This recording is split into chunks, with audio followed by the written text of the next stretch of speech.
Hey everyone, it's me, Devin Michaels. Come say hi. De esta manera se presentaba al mundo Devin Michaels, sonriente y despreocupada. Sin embargo, tiempo después la misma mujer aparecería en un tribunal desbordada y entre lágrimas, tratando de retractarse de su propia declaración de culpabilidad.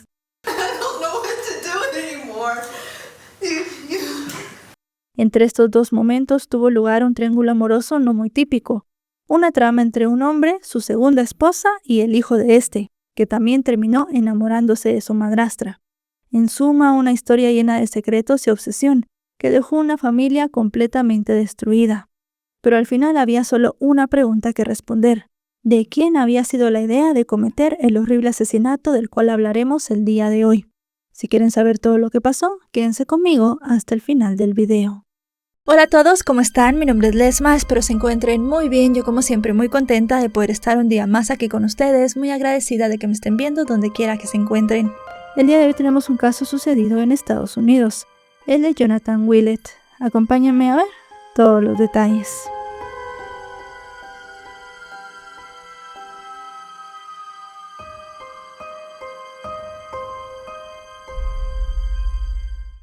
Jonathan James Willett nació el 7 de noviembre de 1976 en el hospital de una base aérea japonesa, donde su padre James servía a la Fuerza Aérea estadounidense. Jonathan fue el mayor de los dos hijos de James y su esposa Yoko, y la familia vivió allí hasta 1982, cuando se mudaron a otra base aérea, esta vez en Estados Unidos. Pero un año después regresaron a Tokio, donde vivieron hasta 1989. Ya a mediados de los 90, James se retiró de la Fuerza Aérea y la familia se instaló en una ciudad cercana a Las Vegas. Aquel sería el lugar donde Jonathan pasaría el resto de su vida. A lo largo de sus años, el chico, sin importar la ubicación, destacó en el béisbol. Ya en la adultez trabajó en varias empresas en las zonas de hoteles y casinos vendiendo propiedades. En el aspecto sentimental, se sabe que contrajo matrimonio y tuvo un hijo llamado Devier, una figura clave en esta historia. Tras la separación de su esposa, Jonathan se mantuvo muy cercano a su hijo. Mientras tanto, luego de probar suerte en el marketing, comenzó un segundo negocio dedicado a las mudanzas.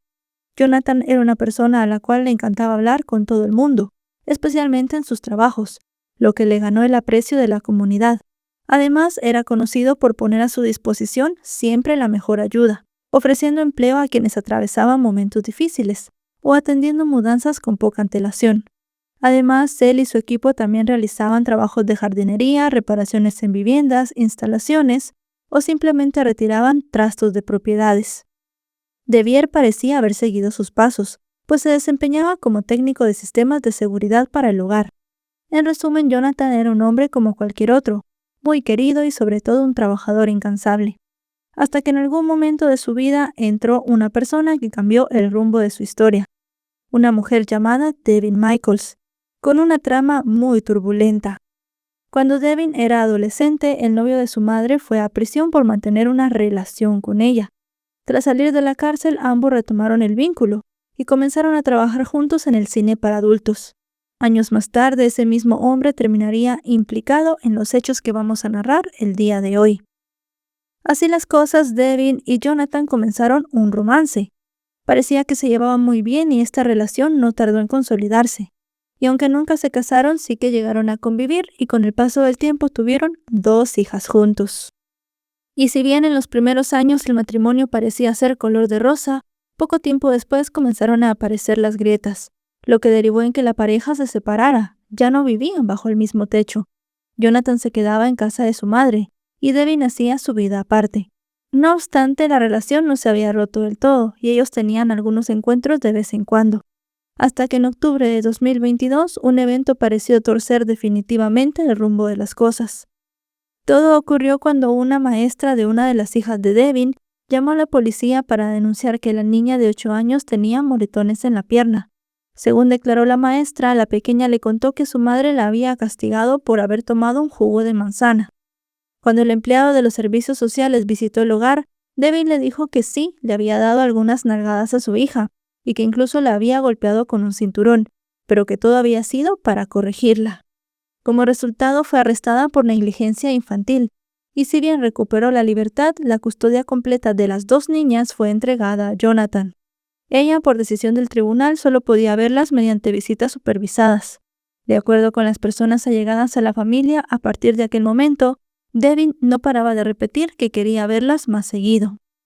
Durante los meses siguientes la situación no cambió, o al menos no en lo concerniente al cuidado de las niñas. Mientras tanto, Jonathan comenzó a contemplar la posibilidad de volver a mudarse con Devin, para que la familia estuviera unida y sus hijas tuvieran las cosas más fáciles. Sin embargo, en paralelo se estaba produciendo un cambio radical. Devin se mudó con el hijo de Jonathan, quien era su ex hijastro, quien ya en ese entonces tenía 29 años. Era el año 2023, cuando el joven le hizo la impactante revelación a su padre. Él y su madrastra se habían casado. No obstante, le explicó que el matrimonio era por conveniencia, supuestamente por unos motivos del seguro médico. Con ese contexto llegamos al 7 de agosto de 2023.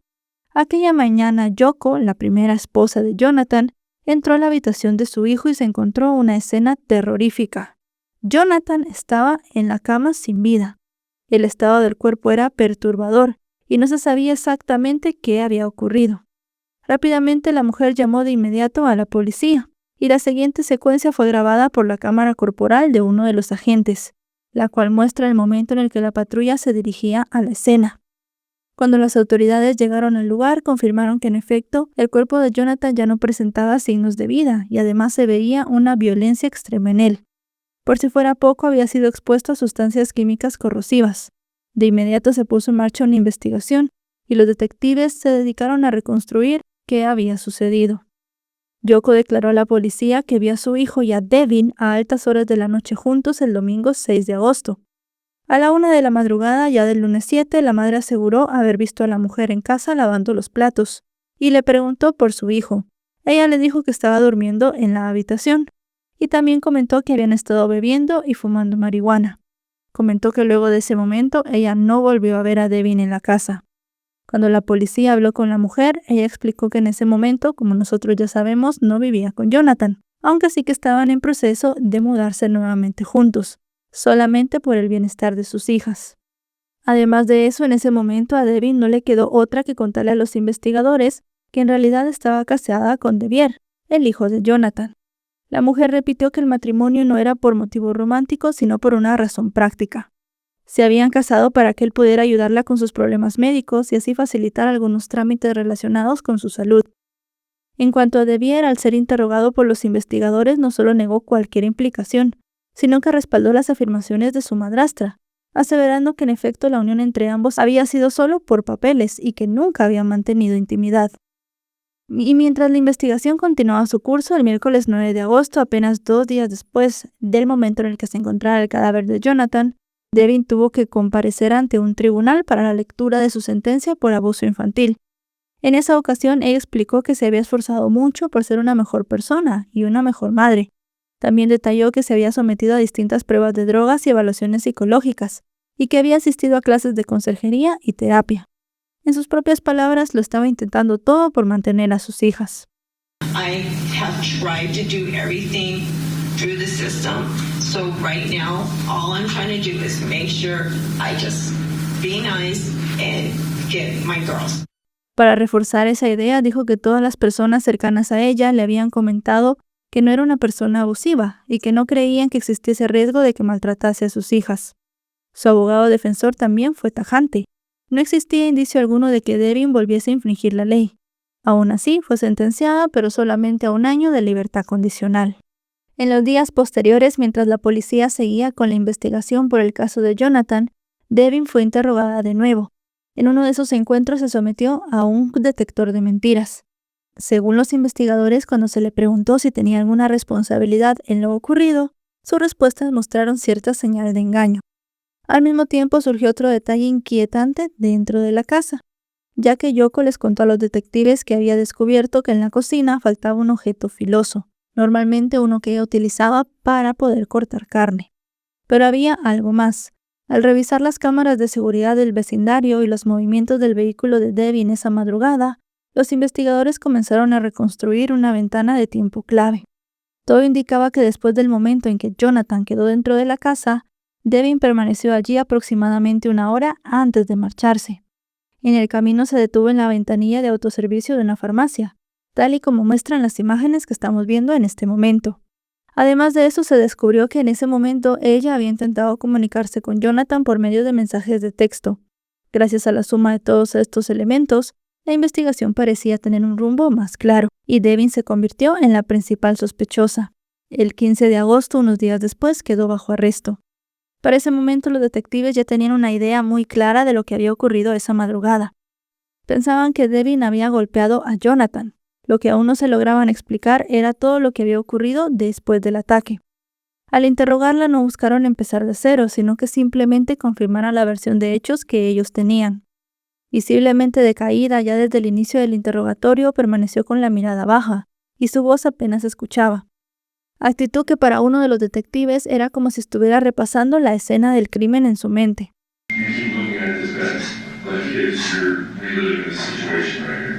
Después de eso, los detectives comenzaron a describir lo que ellos creían que había pasado paso a paso.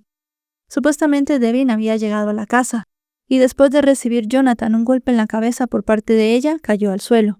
La mujer fue a la cocina y se quedó más de una hora. Y aunque respondía con monosílabos, Devin fue poco a poco confirmando partes de la historia.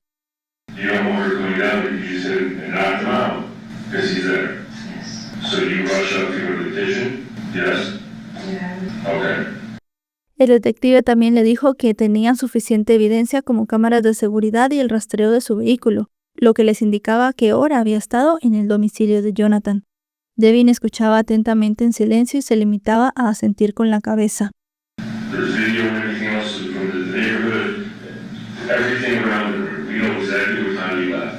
El detective también intentó que explicara un punto central: qué había hecho durante la hora que había estado en la casa después de que le había pegado a Jonathan. Ella siempre respondía lo mismo, que había estado limpiando y deambulando. El hecho que no pudiera describir sus acciones concretas únicamente generaba más sospechas. Después de varios minutos de presión por parte de los investigadores, la mujer finalmente dio su versión de lo que había ocurrido aquella noche. Según dijo, ella y Jonathan estaban sentados en la cama, cuando él quiso comenzar un acercamiento íntimo. En ese momento él estaba tumbado boca abajo y le frotaba la espalda, por lo cual ella tomó un palo de madera y lo golpeó en la nuca. Aseguró que tras el golpe los brazos de Jonathan quedaron flácidos. Aún así, insistió en que cuando abandonó la casa, él seguía con vida. Cuando los detectives le preguntaron por qué estaba tan segura, ella respondió que notó que su pecho subía y bajaba, lo que le hizo pensar que todavía respiraba.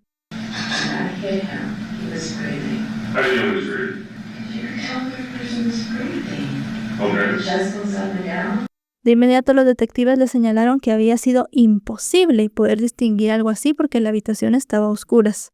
Pero Devin se mantuvo firme en su versión. Entonces le plantearon otra posibilidad. Tal vez debido a alguna medicación que estuviera tomando no podía recordar con claridad la secuencia de lo ocurrido, e incluso sus propias acciones. A partir de ese momento, Devin comenzó a presentar sus acciones como algo que había sucedido en medio de una extraña confusión, y que ella no había actuado en sus cabales.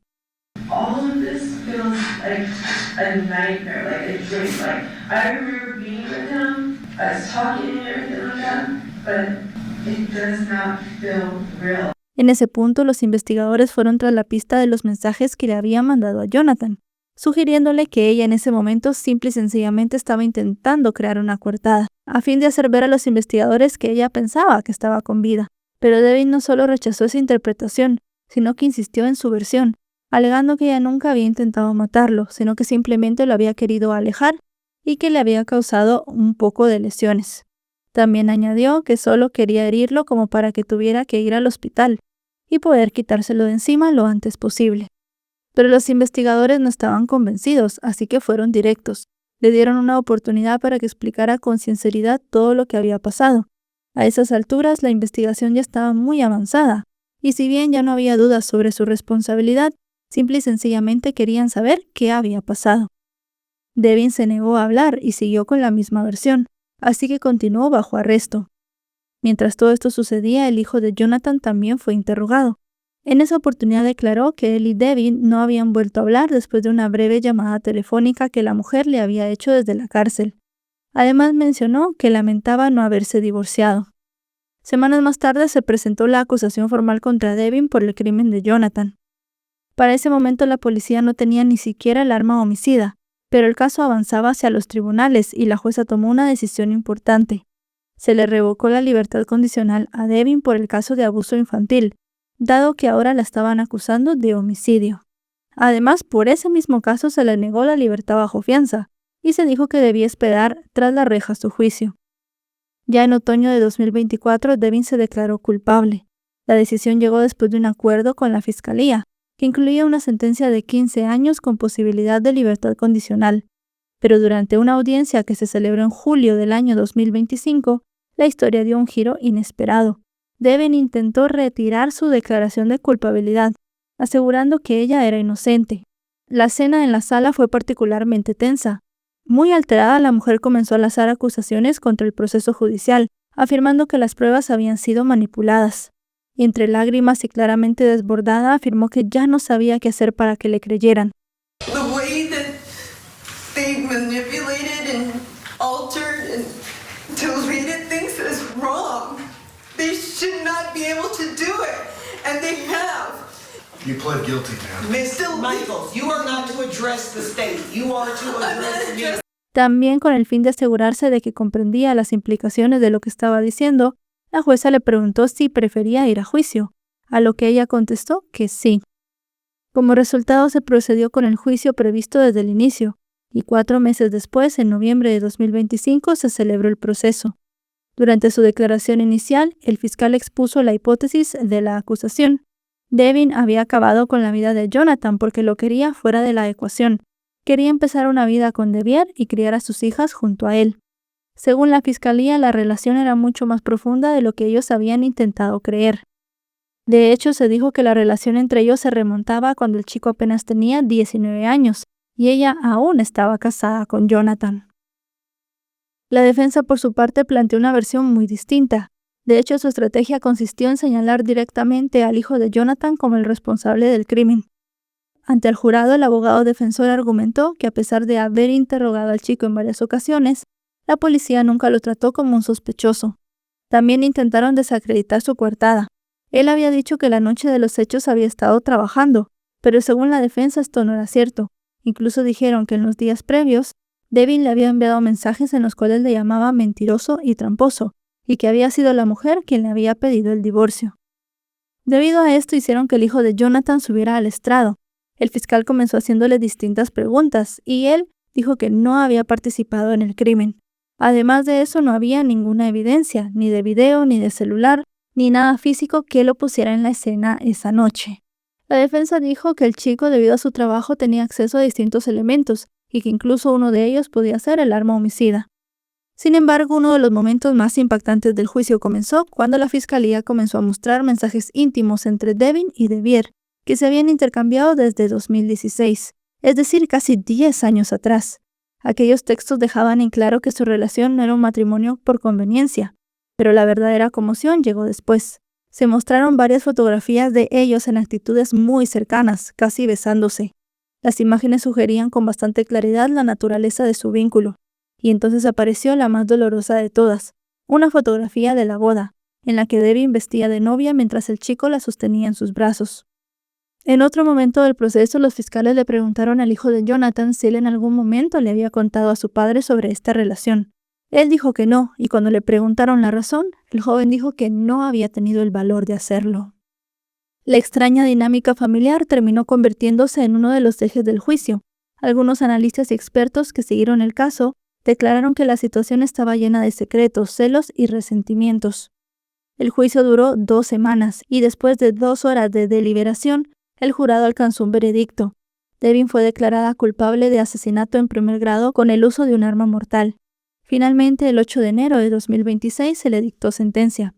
Fue condenada a un mínimo de 28 años y a un máximo de cadena perpetua en prisión, y no podrá solicitar la libertad condicional hasta haber cumplido al menos casi 3 décadas detrás de las rejas. Pese a la resolución, el caso en sí ha generado mucho debate, ya que el hijo de Jonathan jamás fue juzgado, y muchas personas creen que él tuvo que ver. Muchas personas apoyan a la defensa y dicen que seguramente el hijo de Jonathan le quitó la vida porque sentía celos de él, y muchas otras personas más también creen que no solamente fue el hijo de Jonathan, sino también fue Devin la que estuvo implicada en los hechos. Existen muchas hipótesis. Devier y Devin se querían ir juntos para vivir su vida tranquilamente. ¿Era Devin la que quería quitar a Jonathan del medio? ¿O simple y sencillamente Devin se estaba defendiendo del acercamiento de Jonathan? Al final hay muchas preguntas en el aire que seguramente jamás serán respondidas, porque parece ser que los implicados en este caso están simple y sencillamente diciendo todos una verdad muy a medias y también muy superficial. Y bueno, chicos y chicas, hasta aquí el video de hoy. Un caso muy triste, muy impactante, bastante también confuso y con muy pocas pruebas, vamos a decirlo así. Si bien hay cámaras de seguridad, mensajes, existe una persona que estuvo prácticamente en la escena, la madre de Jonathan, pero aún hay muchas preguntas en el aire y la cronología tampoco está del todo clara. Realmente no se sabe qué estaba haciendo Devin en la casa, a qué había llegado, estaban hablando con Jonathan, estaban teniendo intimidad, estaban simple y sencillamente pasando el rato como amigos. No se saben todos estos detalles que al final pues solo hay dos personas que lo saben. Devin, que parece que no quiere decir la verdad, y Jonathan, que ya no está para decirla. Increíble también cómo un hijo puede casarse con su madrastra, una mujer que prácticamente lo terminó de criar, una mujer que estuvo presente en la vida de él durante mucho tiempo y que es la madre de sus medias hermanas. Una dinámica familiar que desde el principio se miraba un poco turbia. Si este video les ha parecido informativo, recuerden dejarle un me gusta, recuerden suscribirse si no lo están.